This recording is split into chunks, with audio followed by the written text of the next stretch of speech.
மகிழ்ச்சியும் மலர்ச்சியுமே நம்முடைய வெற்றிக்கு அடித்தளம் என்பதில் மாற்று கருத்து கிடையாது. கோவையிலே தமாக சார்பிலே கூட்டணி நண்பர்கள் கலந்து கொண்ட இரண்டாவது கூட்டம். முதல் கூட்டம் வெற்றி பெறக்கூடிய வாய்ப்பை உறுதி செய்த கூட்டம். மீண்டும் உறுதி செய்கின்ற கூட்டம் உங்கள் கூட்டம் என்பதில் மாற்று கருத்து கிடையாது.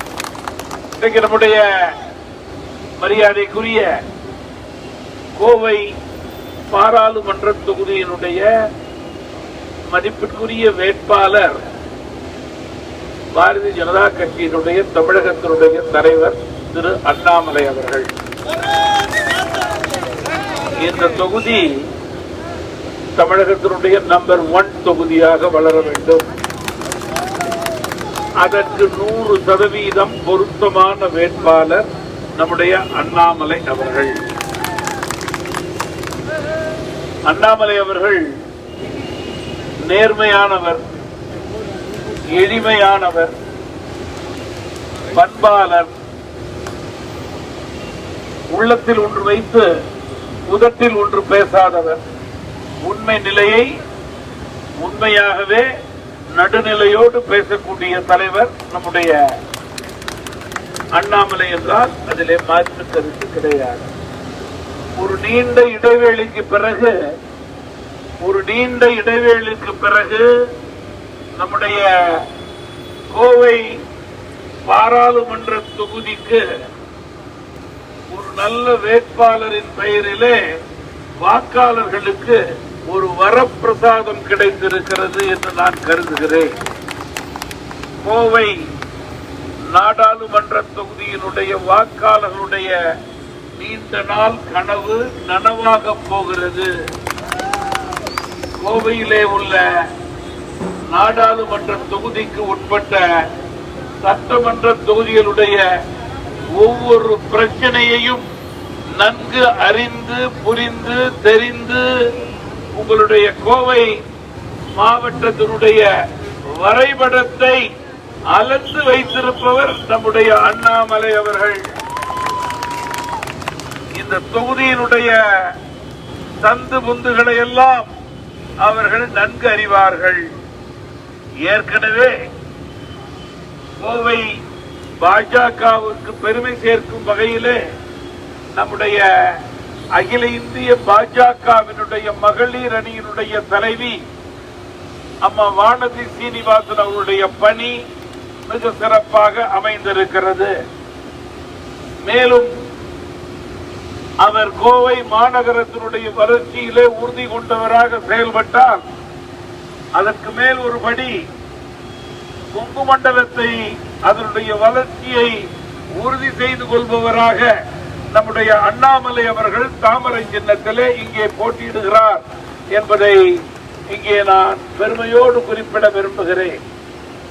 பெரியோர்களே, தாய்மார்களே, இன்றைக்கு மத்தியிலே நம்முடைய பாரத பிரதமர் நரேந்திர மோடி தலைமையிலான நல்லரசு 3வது முறை பாரத பிரதமருடைய தலைமையிலான அரசினுடைய தொடர்ச்சி இந்தியாவிற்கு அவசரம், அவசியம் என்பதில் மாற்று கருத்து இருக்க முடியாது. அத்தகைய உயர்ந்த நிலையை வாக்காளராகிய நீங்கள் உறுதிப்படுத்திக் கொள்ள வேண்டும். அந்த உறுதியை தமிழகத்தினுடைய கோவை நாடாளுமன்ற தொகுதியிலிருந்து முதல் தொகுதியாக இந்தியாவிலே வெற்றி அறிவிப்பு வந்த தொகுதி கோவை தொகுதி என்று பெயர் எடுக்கக்கூடிய நிலையிலே வாக்காளர்கள் நம்முடைய தாமரை சின்னத்திற்கு வாக்களிக்க வேண்டும் என்பதற்காகத்தான் உங்களை தேடி நாடி நான் இங்கே வருகை புரிந்திருக்கிறேன். கோவை மாநகரத்திற்கு பல சிறப்புகள் உண்டு. கோவையை இந்தியாவினுடைய மான்செஸ்டர் என்று அழைக்கிறோம். அப்படி என்றால் இங்கே சிறு குறு தொழில்கள் லட்சக்கணக்கிலே இருக்கிறது. அதன் அடிப்படையிலே தொழிலாளர்கள் தங்களுடைய வாழ்வாதாரத்தை உறுதிப்படுத்திக் கொள்ள இந்தியாவில் உள்ள பல்வேறு மாநிலங்களிலிருந்து இங்கே வந்து தங்களுடைய வாழ்க்கையை நடத்தி கொண்டிருக்கிறார்கள். அப்படி என்றால் கோவை நாடாளுமன்றத்தினுடைய வளர்ச்சி மேலும் உறுதி செய்யப்பட வேண்டும். தொழில்கள் தங்குதடையின்றி தாமதமின்றி இங்கே வளர வேண்டும். புதிய தொழில்கள் இங்கே மலர வேண்டும். குறிப்பாக சென்னைக்கு பிறகு மென்பொருளுக்காக எடுத்துக்காட்டாக இருப்பது கோவை மாநகரம் என்பதில் மாற்று கருத்து கிடையாது. மென்பொருள் தொழிற்சாலைகளுடைய அடிப்படையிலே இங்கே நம்முடைய கொங்கு மண்டலத்திலும் சரி, கோவை நாடாளுமன்ற தொகுதியிலும் சரி, மாணவ மாணவிகள் இளைஞர்களுக்கு வேலை வாய்ப்பை ஏற்படுத்தி கொடுக்கக்கூடிய உறுதியான நிலையை முதல் நிலையாக நம்முடைய வேட்பாளர் அண்ணாமலை அவர்கள் செய்வார்கள் என்பதிலே மாற்று கருத்து கிடையாது. இன்றைக்கு மத்திய அரசுடைய திட்டங்களை நான் கூற வேண்டும் என்றால் பட்டியலிட்டுக் கொண்டே போகலாம். அனைத்து துறையினருடைய எண்ணங்களை பிரதிபலிக்கக்கூடிய அரசாக மோடி தலைமையிலான அரசு செயல்பட்டுக் கொண்டிருக்கிறது. இன்றைக்கு தமிழகத்தினுடைய வளர்ச்சியிலே பெரும் பங்கு மத்திய அரசை சார்ந்தது என்பதில் மாற்று கருத்து இருக்க முடியாது. இன்றைக்கு மத்திய அரசுடைய சாதனைகளே நம்முடைய வருங்கால வெற்றிக்கு அடித்தளம் என்று கூறினால், தமிழகத்திலே மக்கள் விரோத ஆட்சியை நடத்தி கொண்டிருக்கிற திமுகவினுடைய வேதனையான சாதனைகளை நம்மால் சொல்லாமல் இருக்க முடியாது. குறிப்பிட்டு கூற வேண்டும் என்றால், இன்றைக்கு தமிழகத்தினுடைய நிலை என்ன? ஏழை எளிய நடுத்தர மக்கள், சாதாரண மக்கள் மீது சுமையை ஏற்றிய அரசாக திமுக அரசு செயல்பட்டுக் கொண்டிருக்கிறது. பால் விலை உயர்வு, மின்சார கட்டண உயர்வு, பத்திரப்பதிவு கட்டண உயர்வு, சொத்து வரி உயர்வு, வீட்டு வரி உயர்வு, இதன் அடிப்படையிலே மக்கள் மீது சுமையை ஏற்றி மக்களுடைய வாழ்வாதாரத்திற்கு முற்றுப்புள்ளி வைக்கக்கூடிய அரசாக இந்த அரசு செயல்பட்டுக் கொண்டிருக்கிறது. மேலும் இன்றைக்கு தமிழகத்திலே அத்தியாவசிய பொருட்களுடைய விலை உயர்வு அதிகரித்துக் கொண்டே போகிறது. கட்டுமான பொருட்களுடைய விலை உயர்வு அதிகரித்துக் கொண்டே போகிறது. குறிப்பாக பொய் வாக்குறுதிகளை மக்களிடம் கூறி வாக்காளர்களை காக்க வைத்து ஏமாற்றிய அரசு திமுக அரசு என்பதை யாரும் மறந்துவிடக் கூடாது. இந்தியாவிலே ஒரு மாநிலத்திலே டாஸ்மாக் விற்பனை அதிகமாக இருக்கின்றது என்றால் அதற்கு பெருமை வாய்ந்த திராவிட மாடல் அரசு திமுக அரசு தான் என்றால் மாற்று கருத்து இருக்க முடியாது.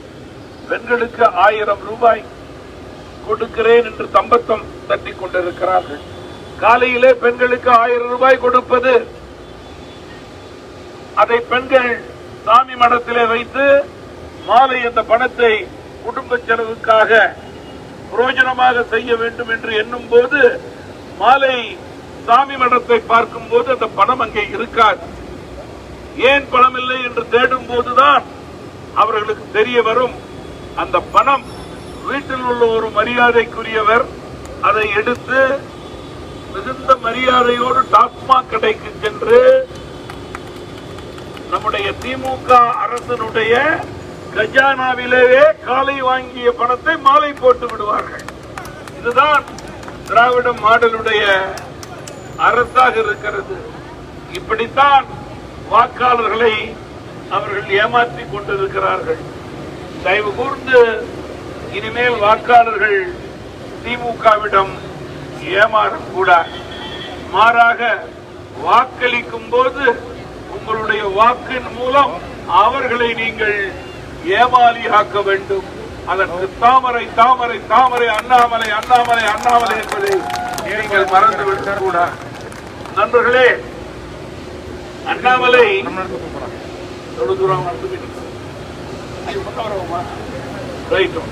நண்பர்களே, நம்முடைய அண்ணாமலை அவர்கள் ஒரு சாதாரண ஏழை எளிய நடுத்தர குடும்பத்திலே பிறந்தவர் என்பதிலே மாற்று கருத்து கிடையாது.